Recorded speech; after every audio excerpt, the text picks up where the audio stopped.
people. Joshua, JTH Boxing, we're here, and it is fight week. Fight week.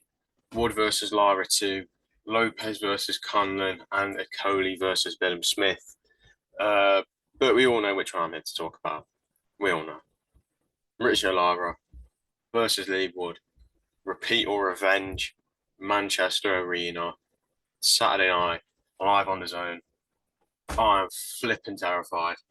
Before we fully start talking about Leigh Wood, I want to quickly give a massive I just want to say thank you to Abby and team C4 Chef Clark sending me out a nice little poster ahead of his next fight, June 10th at the OVO Arena.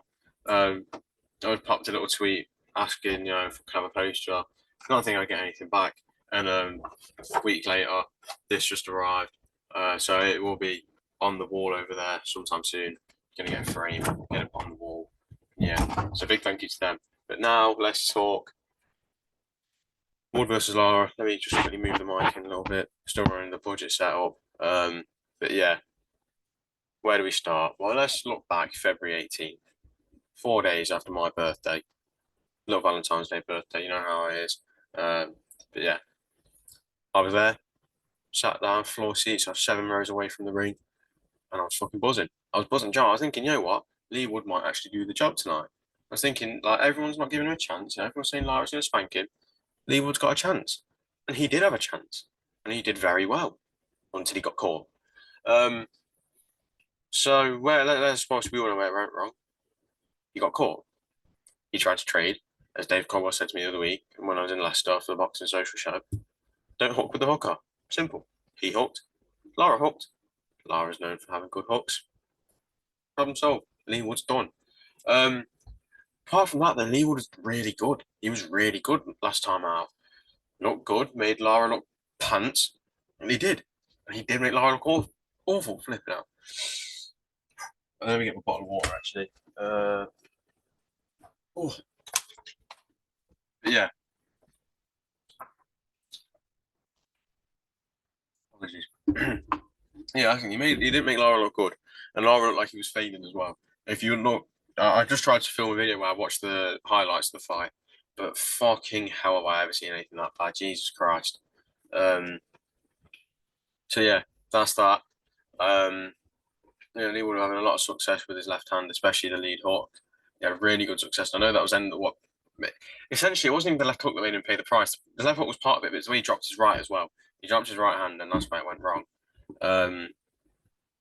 So approaching the second fight, like he's been saying himself, he doesn't really need to change an awful lot. He just needs to stay switched on and not trade with him. Obviously for Lara, how's Lara going to approach it? It'll just look to land. It'll look to land his big shots because that's how he wins fights. He wins fights by landing shots and dealing damage and beating these people. Will it change on Saturday? I think it will. I think the belt will change hands. I think it will go back to Leigh Wood. It will come back to the mighty Nottingham, where I'm from. I think it will come back here. I don't think we'll see a trilogy because it was a voluntary defence from Leigh Wood, which when he had a contractual agreement for a rematch. The rematch is here.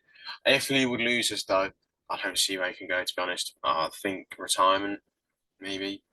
I think the City Ground fight will always. I think the Warrington fight will be there if Warrington loses to Lara. I think they both have a nice little retirement fight. City Ground. Warrington's wanted an away day. Leigh Wood's wanted a City Ground fight. I think it's perfect. Get them at the City Ground. Both of them spanked by Lara, then retirement. Simple. Yeah, about it, really. That's how it should go. If Lara loses, Lara's young. He's got so much still to come in his career. I'm sure he can end up moving up in weights later on in his career. Probably still could win a fucking title, another title at 126. Is it 126? Yeah, 126. Super featherweight at 125, something like that. He can definitely still win a title with his weight class. 100% he can still do it. There's so many other fights out there. Let's just go to the trusty box rate rankings, the most ropey rankings you'll ever see known to man. I went to my Brighton stacks look like a ghost. But there we go. It's not like a ghost, but oh well. Featherweight. There's still a lot to do. Obviously, you got Luis Alberto Lopez versus Michael Conlon. I think we could see unification. Maybe I'd like to see unification between the winner of those two. Praying, honestly, if it's Wood versus Lopez, okay, that's there's so many good fights making. So you can either have the all Mexican fight between Lara and Lopez if those two come out victorious, or if you can have Lopez versus Wood, um, or Wood versus Conlon, or Lara versus Conlon. And I think Conlon would beat Lara. I think Conlon would definitely beat Lara. I think he'll box his head off if he boxes the right game plan. Because Lara won't come out the way Leigh Wood came out against Conlon. Actually, Wood Conlon 2 was probably the best outcome for me.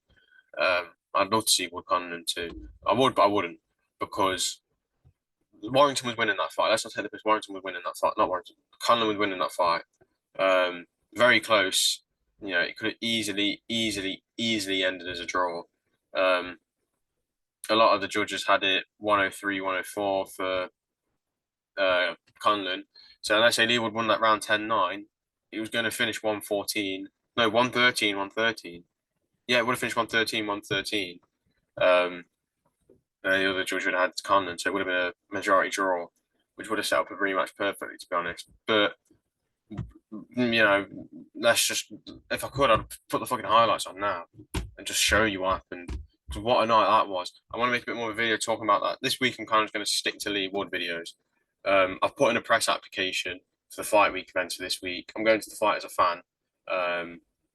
But I sent my press application in to get fight week credentials so I can go to the workout, the weigh-in, the presser, all the press and get the interviews. Yeah, provide some good content for the people watching me at home. Get some content for you, get some content for me, and, you know, some valuable experience. And yeah, I'm just buzzing for this weekend, to be honest. Absolutely buzzing. It's decent on the card. Terry Harper's moved on to it, also because of the unfortunate events with Cecilia Breakhouse getting the flu. That didn't end. Well, it's not gone very well for either. Cecilia had to pull out. Harper was left without a fight. But fair play to Matchroom for getting a switch straight over to this card in Manchester. Jack Catterall's return. Got Aaron Bowen, Akib Fiad, William Crowler, Campbell Hatton. You got Danny Ball versus Jamie Robinson. Jamie Robinson, a man who's heavily repped by Scott Kalo from Nottingham. So I'm excited for that fight. I feel like I'm missing a fight as well. I feel there's a fight I'm missing. I'm going to fucking kick myself when I see it, ain't I? Because I feel like there's a fight I'm missing. So you got William Crowler will probably open the card. Akib Fiaz, Campbell Hatton, Aaron Bowen, Catterall Foley, Harper. I think I'm not. So yeah, no, I haven't missed a fight out. So yeah, starting off with William Crowler from what. So yeah, I'll probably go. I reckon running order will be William Crowler, Akib Fiaz, Campbell Hatton, and Aaron Bowen. No, I reckon Campbell Hatton will close out before the bell, or maybe it might even be a 3 fight before the bell. Campbell Hatton will open up the main card. Then it'll probably be Danny Ball versus Jamie Robinson, then Terry Harper, then Jack Catterall, and then Wood versus Lara. It seems like people have got opponents now. William Crowler's fighting a guy called Joe Hardy, who is 10-9. No, 2-9. Aaron Bowen's fighting a guy with a winning record called Aljazvenko, 5-3, but never been stopped. So see you guys on there. Then Campbell Hatton and Akib have already had their opponents. I'm fairly sure we spoke about their opponents. And Terry Harper's fighting Ivana Habazin, if that's how you say her name. For Clarissa Shields, Cecilia Breakhouse. Got some decent fighters on there, some decent wins as well. Jack Catterall facing Dara Foley. Dara Foley's become a bit of the bogeyman, I'd say, with his last fight beating Robbie Davies Jr. Obviously dropped him in the second, then obviously dropped him again in the third, where obviously that's where Davies Jr. injured his ankle and got beat.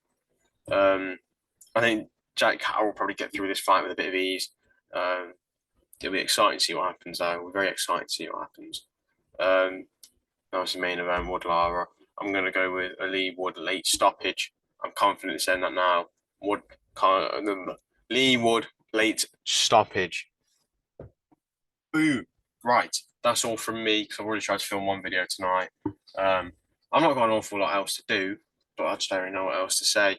Because, like I said, I don't run these videos with scripts. I just sit here, get BoxRec out. I know it's probably always go to BoxRec. It's not the most handy website. It's not the most true. It's good for seeing your fights and everything, but ranking wise, it's awful.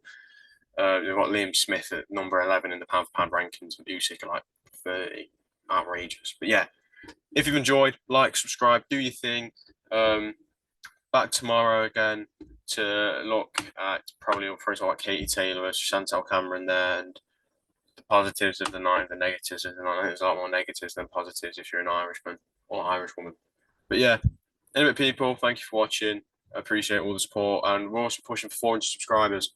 400 subs, come on, people, we want it. We want that 400 subs by the end of July, because I don't think I'll get that many between now and July. So let's push for the end of July, because I'm actually getting into show soon. I'm on the mailing list. So I'm putting my applications in them, getting myself in there.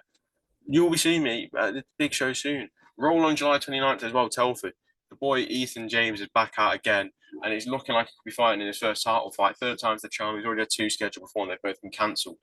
So July 29th, Telford International Arena. Obviously, Liam Davies, Jason Cunningham main event. And then the boy Ethan James back out in action. Third title, his first professional title. Be there. I'm going to be there, press or no press pass. I'm there to back the boy. Come on now. But yeah, anyway, I'm going to stop rambling on now. And yeah, adios, people. It's not stopped.